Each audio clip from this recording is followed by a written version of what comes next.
स्वागत है आप सभी का हमारे इस ब्यूटीफुल से चैनल आइकॉनिक लर्न में। आज से हम हमारी नई सीरीज़ चालू करने जा रहे हैं जो कि है NTSC examination for work energy and power. हमारी चैनल पे और NTSC के फिज़िक्स मोशन और NSCGS केमिस्ट्री की भी सीरीज़ चल रही है साथ के साथ, आप उसे भी जाकर देख सकते हैं। ये हमारी सीरीज़ का पहला लेक्चर है, तो देखते रहिए और आगे भी इस सीरीज़ में और एपिसोड ज्वाइंट होने वाले हैं, तो कृपया इस चैनल के साथ बने रहे। तो बिना टाइम पास किए आज का वीडियो शुरू करते हैं।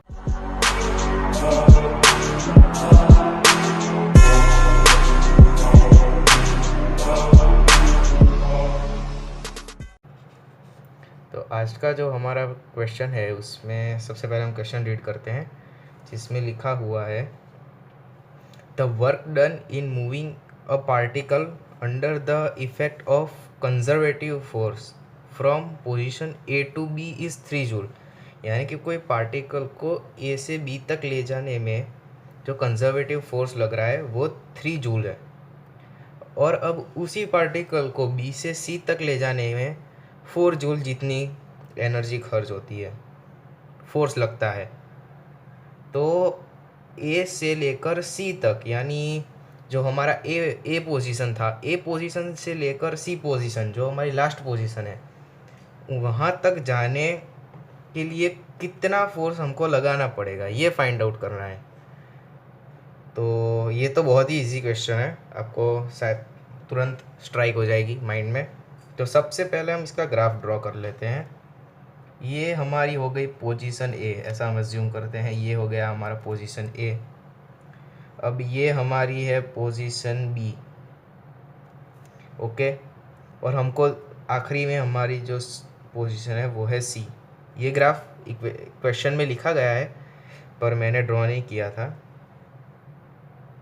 अब हम ज्वाइंट कर लेते हैं।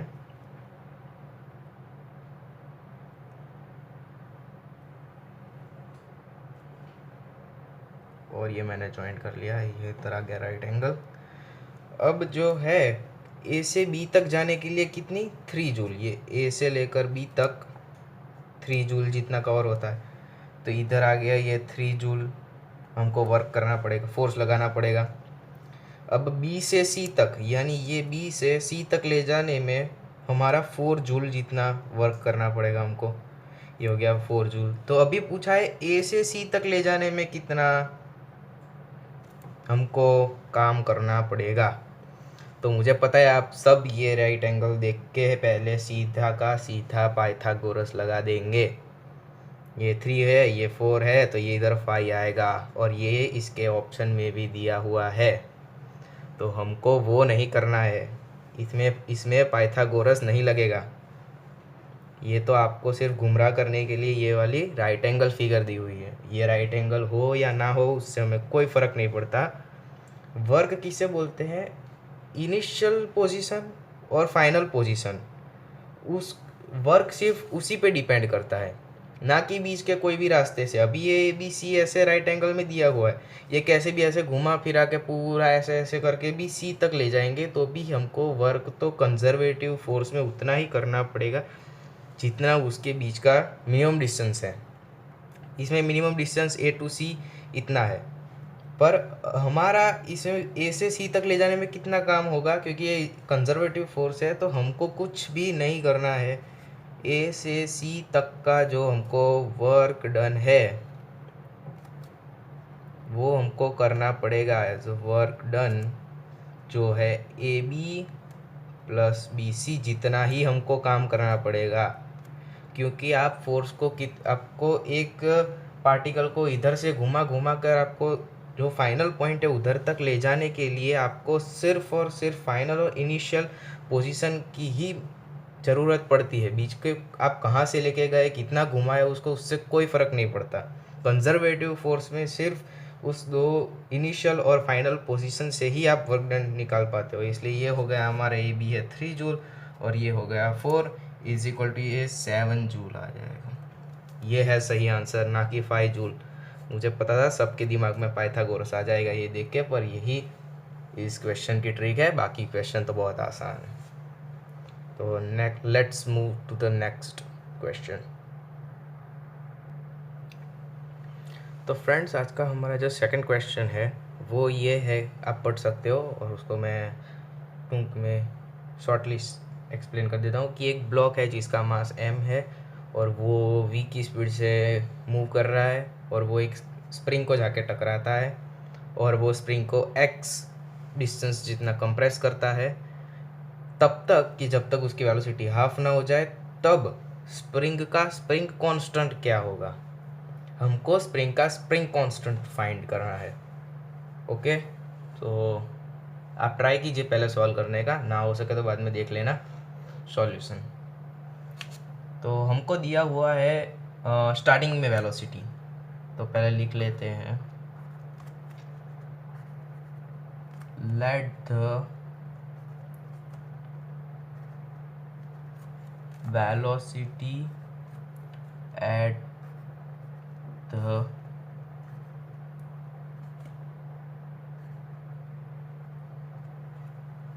स्टार्टिंग इज v यानी हमको दिया हुआ ही है v कि v की स्पीड से मूव कर रहा है। After compression change in velocity, after compression change in velocity, जो हमारी वेलोसिटी है वो आधी हो जाती है कंप्रेस होने के बाद। तो ये हो गया v/2। अब हमको हमारी जो इनिशियल काइनेटिक एनर्जी है जो स्टार्टिंग में होगी वो कितनी होगी, मैं पूरा नहीं लिखता हूँ, सिर्फ ओके चलो लिख ही देता हूँ। इनिशियल काइनेटिक एनर्जी का short form KE। Initial kinetic energy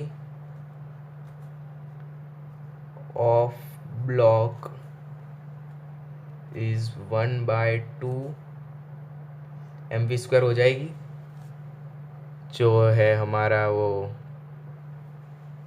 kinetic energy का फॉर्मूला 1/2 mv²। ओके, तो अब हम एक लॉ का इस्तेमाल करेंगे। जितनी एनर्जी ब्लॉक को स्प्रिंग को कंप्रेस करने में लगेगी वो कितनी होगी, उसकी काइनेटिक एनर्जी प्लस स्प्रिंग की पोटेंशियल एनर्जी जितनी होगी। यानी जब वो ब्लॉक होगा वो पूरा उसको कंप्रेस कर रहा होगा, तब उसमें उसके पास दो टाइप की एनर्जी होगी। क्योंकि हमें फ्रिक्शन तो दिया नहीं है, इसलिए हमको ऐसा ही एज्यूम करना है कि फ्रिक्शन नहीं है, तो सिर्फ दो ही एनर्जी होगी। एक उसकी काइनेटिक एनर्जी जो इससे वो दम लगा रहा है, और दूसरी पोटेंशियल एनर्जी जो स्प्रिंग ब्लॉक पे लगा रही है। हमारे पास दो ही फोर्स है, तो इधर हो जाएगा after compression of spring compress होगी तब उसके पास कितनी एनर्जी रहेगी, ये पूरी काइनेटिक एनर्जी है, उसके हिसाब से इस दोनों का एडिशन होगा काइनेटिक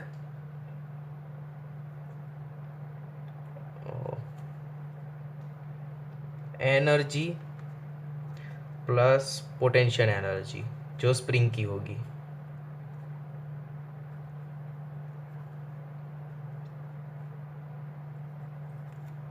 ओके, तो जब कंप्रेस हो रहा होगा उसकी फाइनल उसकी जो खुद की जो काइनेटिक एनर्जी होगी वही होगी स्प्रिंग की कंप्रेसिंग टाइम। मेन हमारी काइनेटिक एनर्जी है वो वाली।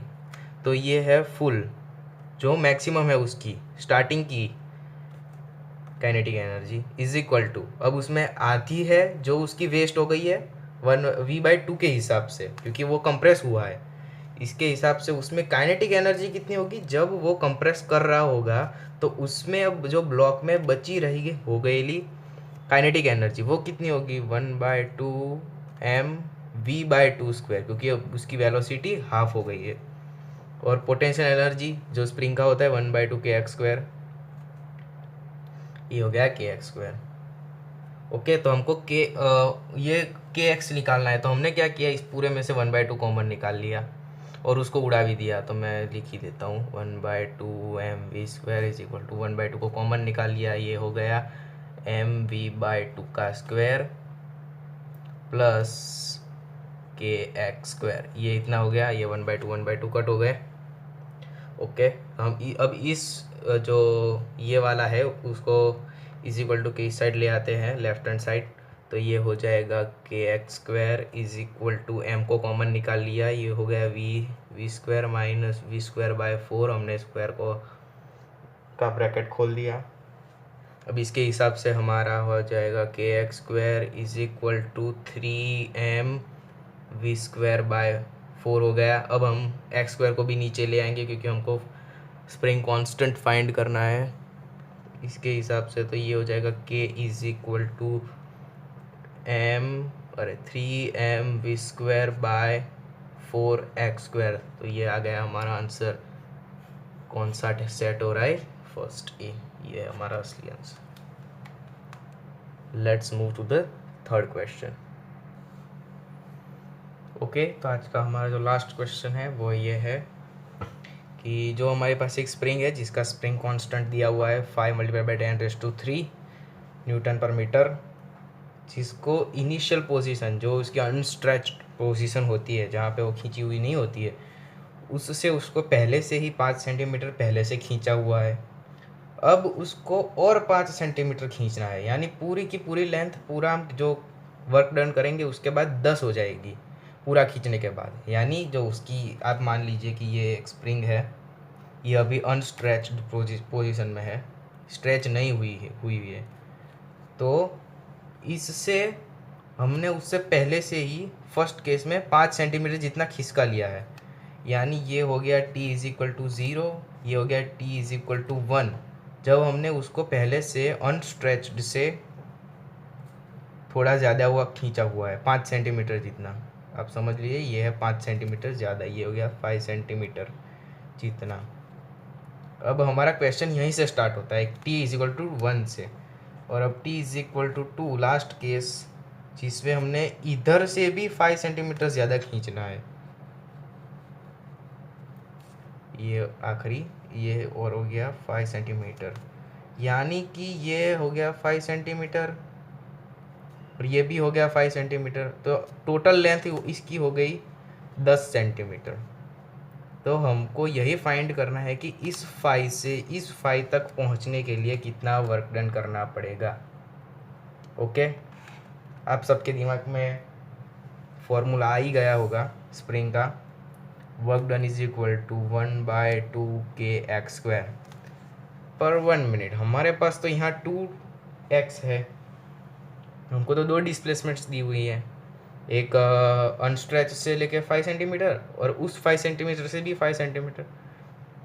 तो अब हम क्या करेंगे, हमको आंसर मीटर में चाहिए और ये हमको सेंटीमीटर में दिया हुआ है, तो हम सीधा ही कैलकुलेट कर लेंगे। ये है तो डिस्प्लेसमेंट, इसको आप कोई डिस्टेंस मत समझ लेना, ये डिस्प्लेसमेंट है, डिस्टेंस नहीं है। तो ये हो गया k, तो ये हो गया x² माइनस x1²। यहाँ पे x2 है फाइनल पोजीशन और x1 है इनिशियल पोजीशन, तो 1/2 तो 1/2 हो जाएगा। हमको कांस्टेंट दिया हुआ है 5 × 10⁻³ इंटू ब्रैकेट में हमारा x2 जो फाइनल हमारी पोजीशन है वो कितनी है 10 सेंटीमीटर, तो ये 10 डिवाइड बाय 100, ये पूरा का स्क्वायर, माइनस x1 हमको किधर से खींचना है, पहले से अनस्ट्रेच से 5 सेंटीमीटर के बाद खींचना है, इसलिए ये हो गया 5/100। हमको हम सेंटीमीटर में लिया था क्योंकि हमको जूल में आंसर लाना है और ये हमको मीटर में दिया हुआ था, इसलिए हमने इसको ऐसे कर दिया है। अब इसके हिसाब से आप करेंगे तो इसका आंसर में भी 0.015 माइनस, तो अप्रॉक्सीमेटली 18 के आसपास आएगा। मैं कैलकुलेट कर देता हूँ, 18.75 जूल, इतना हमको वर्क डन करना पड़ेगा। आशा है आपको ये वीडियो अच्छा लगा होगा, अच्छा लगा हो तो लाइक कर देना, सब्सक्राइब भी कर लेना, और हमारी और भी सीरीज़ चैनल पे चलती आ रही है उसे भी देख लेना। ओके, अगले वीडियो तक बाय बाय।